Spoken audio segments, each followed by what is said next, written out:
Good morning students. आज हम class 10th chemistry start करने जा रहे हैं। आपको पहले इसका हम बेसिक बताएंगे क्या होता है, केमिस्ट्री क्या होता है। जो हमारा रसायन विज्ञान होता है इसके अंदर हम स्टडी करते हैं एसिड, बेस एंड केमिस्ट्री के 3 पार्ट्स होते हैं। फर्स्ट हमारा पार्ट होता है फिजिकल केमिस्ट्री। क्या होता है? Physical chemistry. फिजिकल। सेकंड हमारा पार्ट होता है इनऑर्गेनिक केमिस्ट्री। क्या होता है? Inorganic chemistry. थर्ड हमारा पार्ट होता है ऑर्गेनिक केमिस्ट्री। क्या होता है?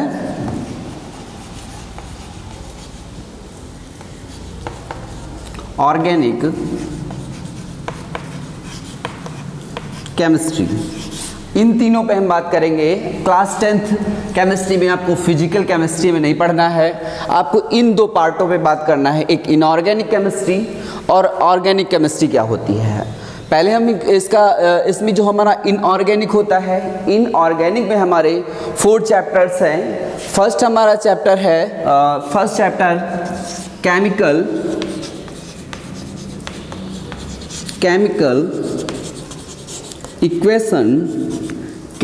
Equation and reaction.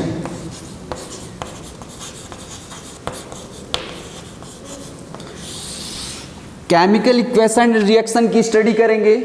सेकंड में हम स्टडी करेंगे, सेकंड लेसन में acids, base and salts. Third हमारा है मेटल एंड नॉन मेटल। ये 3 पार्ट्स हैं और इसका फोर्थ जो है वो है क्लासिफिकेशन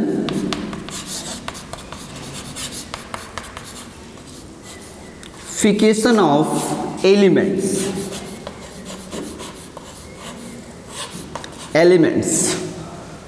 अब ये जो 4 लेसन हैं, इन 4 लेसन की हम स्टडी करेंगे इनऑर्गेनिक में। किस में स्टडी करेंगे?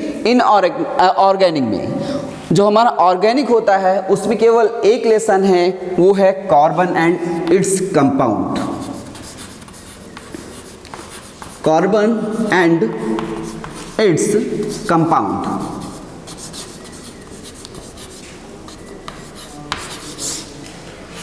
सबसे पहले हम बात कर लेते हैं इसमें केमिकल इक्वेशन एंड रिएक्शन में जब हम बात करेंगे तो सबसे पहले इसमें बहुत सारी चीज़ें हमें देखनी पड़ती है। इलेक्ट्रॉन्स क्या होते हैं, इलेक्ट्रॉन्स का डोनेशन होता है। जो इलेक्ट्रॉन्स एक्सटर्नल सबसेल में होते हैं वही हमारे क्या कहलाते हैं? आयंस कहलाते हैं। वही बैलेंसी कही जाती है, वही ऑक्सीडेशन कहा जाता है। तो उससे पहले हम कुछ और बेसिक जान लेते हैं, फिर उसके बाद हम स्टार्ट करेंगे केमिकल इक्वेशन एंड रिएक्शन क्या होते हैं। तो बेसिक में क्या है, सबसे पहले हमने सुना है इलेक्ट्रॉन्स, प्रोटॉन्स एंड न्यूट्रॉन्स क्या होते हैं। इलेक्ट्रॉन्स, प्रोटॉन्स एंड न्यूट्रॉन्स क्या होते हैं, सबसे पहले देखते हैं इसकी डिस्कवरी कैसे हुई। डिस्कवरी सबसे पहले हुई इलेक्ट्रॉन्स की।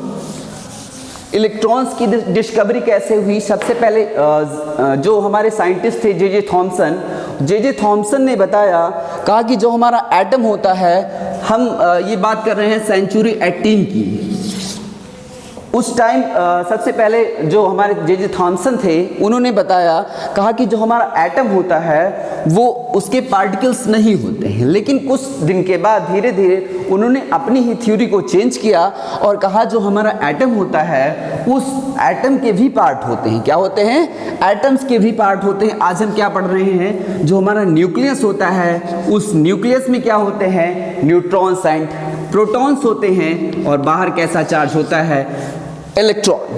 इलेक्ट्रॉन पे नेगेटिव चार्ज होता है और प्रोटॉन पे पॉजिटिव चार्ज होता है और न्यूट्रॉन न्यूट्रल होता है। आज हम चर्चा करेंगे कि इसकी डिस्कवरी कैसे हुई, कैसे इलेक्ट्रॉन पता चला, कैसे प्रोटॉन पता चला, कैसे न्यूट्रॉन पता चला और ये होते क्या है। ये बहुत सूक्ष्मतम कण होता है जिसे हम देख नहीं सकते।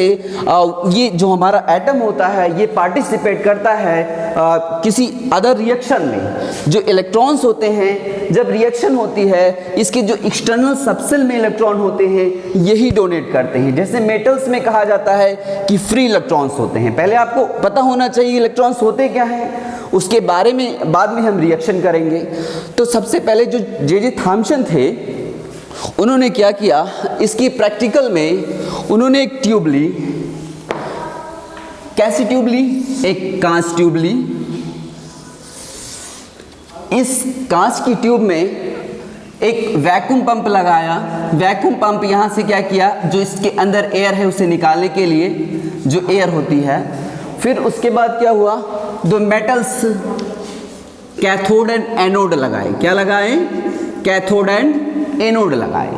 कैथोड एंड एनोड को हाई वोल्टेज बैटरी से जोड़ा गया। फिर क्या हुआ, यहाँ पे एम्पियर मीटर लगाया गया। एम्पियर मीटर क्या करता है? मेजरमेंट करता है इलेक्ट्रिसिटी को। तो इसमें सबसे पहले हुआ क्या, जब यहाँ पे सबसे पहले यहाँ पे फ्री स्पेस था। क्या था? फ्री स्पेस था। तो सबसे पहले जब इसको वोल्टेज दिया गया, इलेक्ट्रिसिटी दी गई, तो यहाँ से जो ये कैथोड है, ये कैथोड है, और ये हमारा क्या है? एनोड है। क्या है? एनोड है। अब ये नेगेटिव से ऐड है और ये कैथोड से। आप देखते हैं क्या, जब इसमें इलेक्ट्रिसिटी फ्लो की जा रही है तो इलेक्ट्रिसिटी फ्लो करने के बाद इसमें एक छोटा सा पार्ट किया गया, छिद्र किया गया। उसके बाद क्या किया गया, जब इसमें इलेक्ट्रिक फ्लो की गई तो कंटिन्यू इसमें डिस्प्लेसमेंट नजर आया। कंटिन्यू जब डिस्प्लेसमेंट नजर आया तो हुआ क्या, जो इलेक्ट्रिसिटी जा रही है वो कहाँ जा रही है? साइंटिस्टों ने के मन में ये विचार आया। उसके बाद उन्होंने क्या कहा, जो उन्होंने फिर इसमें एक छिद्र किया जो कैथोड से आ रही थी किरणें। कैथोड पे कैसा? नेगेटिव चार्ज, जो ये किरणें आ रही थी, फिर यहाँ से आके जब इस पे ये फॉल हुई। अब इस पे फॉल होने के बाद इस पे एक लेप किया जाता है, जिससे यहाँ पता चलता है कि ये फॉल होने पे विजिबल होती हैं, चमकती हैं। उसके बाद क्या हुआ, वो कैसे पता चला कि जब यहाँ से हाई वोल्टेज के साथ इलेक्ट्रिसिटी फ्लो कराई गई तो यहाँ पे कुछ विजिबल लाइटें हुई, कुछ चमक दिखाई दी। तो साइंटिस्टों ने क्या देखा, कहा कि यहाँ से जब इलेक्ट्रिसिटी फ्लो कराई जा रही है तो यहाँ पे चमक आ रही, तो जाहिर सी बात कुछ हुआ होगा। कैसे भी, यहाँ पे फ्री स्पेस था, यहाँ पे कैसे कुछ रेज होंगी, उन्हीं के द्वारा यहाँ पे विजिबल लाइट हुई होगी। तो उन्होंने क्या इस पर स्टडी की, इनको इलेक्ट्रिसिटी में ले गए और मैग्नेट के साथ भी इनका स्टडी किया। तो उन्होंने पाया जो ये रेज होती हैं उन पे कैसा चार्ज होता है? नेगेटिव चार्ज होता है। तभी एनोड पे पॉजिटिव चार्ज होता है, तभी ये कैथोड से एनोड की तरफ जाती हैं। और यहाँ से इन्होंने इसका नाम क्या दे दिया? इलेक्ट्रॉन दे दिया। क्या इसका नाम दे दिया? इलेक्ट्रॉन दे दिया। अब इसके बाद बात करते हैं, ये तो इलेक्ट्रॉन की डिस्कवरी हो गई। इसके बाद ये लगभग बहुत दिन तक चलता रहा। उसके बाद डिस्कवरी हुई प्रोटॉन की। प्रोटॉन की डिस्कवरी में क्या हुआ, उसमें बिल्कुल इसके अपोजिट प्रोसेस किया गया। जैसे यहाँ पे एक होल किया गया था, अब यहाँ पे होल नहीं किया गया, अब किसकी तरफ किया गया? होल किया गया कैथोड की तरफ। अब यहाँ से फिर से जब इलेक्ट्रिसिटी फ्लो कराई गई हाई वोल्टेज के साथ, तो यहाँ से कुछ रेज विजिबल होके यहाँ पे दिख रही थी, चमक रही थी। तो क्या पता चला कि कुछ किरणें जो कैथोड किरणें थी उन्हें क्या कहते हैं? कैथोड किरणों को क्या नाम दिया? इलेक्ट्रॉन। अब हम बात कर रहे हैं प्रोटॉन की। अब हम किसकी बात कर रहे हैं? डिस्कवरी ऑफ प्रोटॉन की। उसका प्रोसेस कैसे हुआ, तो यहाँ से जब इलेक्ट्रिसिटी फ्लो कराई गई तो इसके नेगेटिव साइड जो किरणें जा रही है पॉजिटिव से नेगेटिव की तरफ जा रही हैं, और यहाँ पे क्या हो रहा है? यहाँ पे विजिबल लाइटें कुछ दिख रही हैं। जब विजिबल लाइटें दिख रही हैं तो यहाँ से इनको पता कुछ रेज ऐसी हैं, आ रही हैं, जो किधर आ रही है? पॉजिटिव से नेगेटिव की तरफ आ रही हैं। तो इनका बिहेवियर कैसा है? पॉजिटिव है। और हमेशा पॉजिटिव एंड नेगेटिव जो होते हैं इलेक्ट्रॉन्स होते हैं, प्रोटॉन इलेक्ट्रॉन जो चार्ज होते हैं वो हमेशा अट्रैक्ट करते हैं, जो सेम होते हैं वो क्या करते हैं? रिपल करते हैं, रिपल्शन करते हैं। ये रिपल्शन करेंगे, ये क्या करेंगे? अट्रैक्शन करेंगे। तभी यहाँ से क्या पता चला कि ये प्रोटॉन्स हैं। ये लगभग 1819 की उसके समय की डिस्कवरी है। उसके बाद थर्ड आता है न्यूट्रॉन। न्यूट्रॉन की तो बहुत लेट में डिस्कवरी हुई। इसकी डिस्कवरी 1830 के टाइम हुई थी। फिर जो न्यूट्रॉन की डिस्कवरी हुई वो 1932 में हुई। 1932 में चैडविक साइंटिस्ट थे। कौन थे? Chadwick scientist. तो ये डिस्कवरी करने का क्या हुआ, जैसे हमारे जो एलिमेंट्स होते हैं, क्या होते हैं? एलिमेंट्स होते हैं। एलिमेंट्स में देखा गया तब तक तो दो ही चीज़ें हमें पता थी, electrons and protons electrons and protons पता थे। तो उसके आधार पे जैसे हमारे एलिमेंट होते हैं हाइड्रोजन, फिर हमारा एलिमेंट होता है हीलियम, लिथियम, बेरिलियम। अब इसमें देखा गया कि इसका एटॉमिक मास कितना होता है, 1, एटॉमिक नंबर भी 1 होता है। तो इसमें कितने प्रोटॉन है? 1 इलेक्ट्रॉन है और 1 प्रोटॉन है। इसमें कितने? 2 है, इसका 2 है, तो इसमें 2 प्रोटॉन एंड 2 इलेक्ट्रॉन थे। तो इनका जब वेट किया गया, वेट करने पे ये देखा गया, फॉर एग्जांपल के लिए जैसे यहाँ पे हीलियम लिया गया और यहाँ पे हाइड्रोजन लिया गया, यहाँ पे 2 हाइड्रोजन रख दिए गए और यहाँ पे हीलियम, देखा गया इनका वेट इक्वल नहीं आ रहा है। हीलियम का वेट क्या है? इससे अधिक है। इससे अधिक होने पे साइंटिस्टों ने कहा कि अगर इसमें प्रोटॉन ओनली होते, इलेक्ट्रॉन प्रोटॉन होते तो वेट सेम आता, लेकिन ये चीज़ गलत हो गई। गलत होने के बाद फिर से उनके मन में ये विचार आया कि इसमें एक और चीज़ होगी, कोई ना कोई होगी जरूर। उसके बाद जो हमारे साइंटिस्ट थे चैडविक ने क्या प्रोसेस किया? चैडविक ने ये प्रोसेस किया, चैडविक ने ली एक बोरान फॉयल ली, फिर बोरान पे क्या कराया, उन पे अल्फा रेज की स्कैटरिंग करवाई। क्या करवाई? अल्फा रेज की स्कैटरिंग करवाई। जो अल्फा रेज होती है उस पे कैसा चार्ज होता है? पॉजिटिव चार्ज होता है।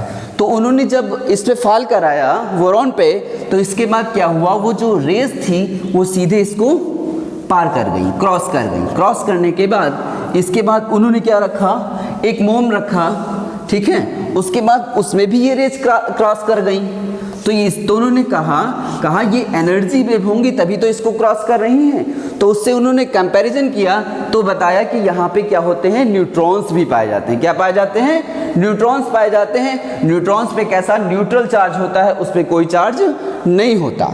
ये तो थी इलेक्ट्रॉन, प्रोटॉन्स एंड न्यूट्रॉन्स की डिस्कवरी। उसके बाद क्या आता है? उसके बाद आता है कि जे थॉमसन मॉडल क्या है हमारा। जे थॉमसन मॉडल जो हमारा है, जे थॉमसन मॉडल के लिए उनको सम्मानित किया गया था, लेकिन J Thomson model at last जाके फेल हो गया। रीज़न क्या था जे थॉमसन मॉडल का? उन्होंने ये बताया, कहा जो जे थॉमसन मॉडल है वो बिल्कुल वाटरमेलन जैसा है, तरबूज जैसा है। उन्होंने एक एटम का शेप दिया। किसका शेप दिया? एटम का शेप दिया। और क्या बताया? कहा जो एटम है, जैसे जो वाटरमेलन होता है उसके जो सीड्स होते हैं ब्लैक कलर के और जो रेड कलर का पोर्शन होता है, कहा वो पॉजिटिव चार्ज होगा, जो सीड्स होंगे वो नेगेटिव चार्ज होगा। कैसा होगा? एक एटम का शेप बताया। तब न्यूट्रॉन की डिस्कवरी नहीं हुई थी, तो उन्होंने कहा एटम बिल्कुल ऐसा होना चाहिए। लेकिन ये कुछ दिन तक, लगभग 100 साल तक चलता रहा। उसके बाद ये बिल्कुल गलत हो गया। इसके लिए उनको नोबेल पुरस्कार भी मिला। इसके बाद साइंटिस्ट जो आए, रदरफोर्ड, कौन आए? रदरफोर्ड आए। रदरफोर्ड ने भी अपना एक्सपेरिमेंट किया। उन्होंने क्या एक्सपेरिमेंट किया? उन्होंने एक जो हमारा होता है सोना होता है, गोल्डन, उसकी फॉयल ली। क्या ली? फॉयल ली। उस फॉयल पे उन्होंने क्या कराया? अल्फा रेज का स्कैटरिंग कराई। क्यों कराई? जो हमारा रेडियो एक्टिव एलिमेंट होता है उसमें alpha, beta and gamma rays होती हैं। उसमें बीटा पे नेगेटिव चार्ज होता है और गामा जो होती है वो एनर्जी वेव होती हैं, ठीक है। अल्फा रेज का जो उन्होंने क्या करवाया, इससे फॉल करवाई, तो उनको क्या पता चला? कहा जो सेंटर पे आ रही थी अल्फा रेज वो 180 डिग्री पे रिफ्लेक्ट हो गई। जैसे ये आई और इसी डायरेक्शन में वापस चली गई, और कुछ यहाँ से लगभग 30 डिग्री 45 डिग्री पे रिफ्लेक्ट हुई और कुछ सीधी चली गई। सेम ये प्रोसेस हुआ। तो उनको यहाँ से क्या पता चला? कहा कि ये पॉजिटिव चार्ज जब इसमें होता है तो ये रिफ्लेक्ट कर गई। तो यानी अभी हमने क्या बताया? हमने कहा कि जब पॉजिटिव एंड पॉजिटिव चार्ज होता है तो वो क्या करेंगे? रिफ्लेक्ट करेंगे। क्या करेंगे? रिफ्लेक्ट करेंगे। जब पॉजिटिव एंड नेगेटिव चार्ज होगा क्या करेंगे? अट्रैक्ट करेंगे। तो यहाँ पे पॉजिटिव चार्ज है तो क्या कर दिया? रिफ्लेक्ट कर दिया। यहाँ पे कैसा चार्ज था? नेगेटिव था, तो इनको क्रॉस कर दिया। तो उनको यहाँ पे बहुत अच्छे से पता चल गया जो एटम होता है उस एटम के न्यूक्लियस में कैसा चार्ज होता है?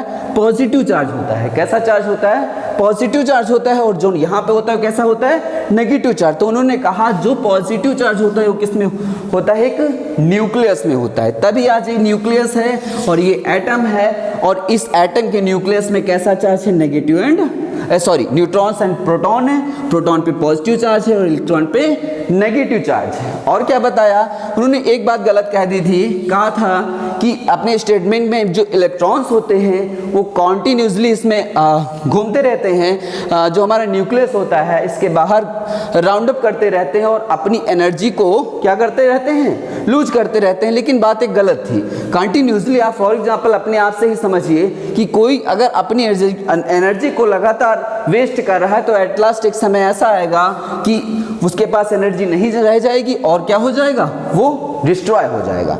तो इस बात के लिए एट लास्ट आए वोहरबरी, जिसके स्टेटमेंट पे आज सारी चीज़ें फॉलो कर रही हैं। उन्होंने क्या स्टेटमेंट दिया, उन्होंने कहा कि ये तो चीज़ सही है, ये न्यूक्लियस है और इसका जो मेन ये सेंटर होता है ये न्यूक्लियस होता है, और जो इसके इलेक्ट्रॉन्स होते हैं, क्या होते हैं, इलेक्ट्रॉन्स होते हैं, वो इसके ऑर्बिटल्स में मूव करते रहते हैं। किस में मूव करते रहते हैं, ऑर्बिटल्स में मूव करते रहते हैं। इस ऑर्बिटल में क्या होता है, इनके 3 पोस्टुलेट थे।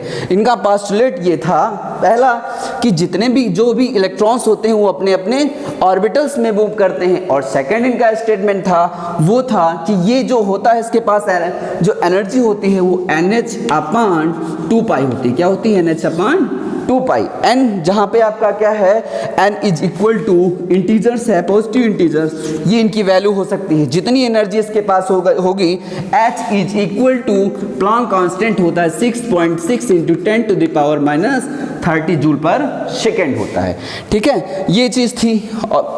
अब इन्होंने थर्ड पोस्टुलेट दिया, कहा कि जब इलेक्ट्रॉन्स एक ऑर्बिटल से दूसरे ऑर्बिटल में जाएगा तो एनर्जी क्या करेगा, अब्जॉर्ब करेगा। क्या करेगा, एब्जॉर्ब करेगा। और क्या करेगा, जब नीचे से ऊपर जाएगा तो एनर्जी को गेन करेगा, तभी दूसरे ऑर्बिटल में जा सकता है। ये थी वोहरबरी के पोस्टुलेट। ठीक है बच्चों, थैंक यू।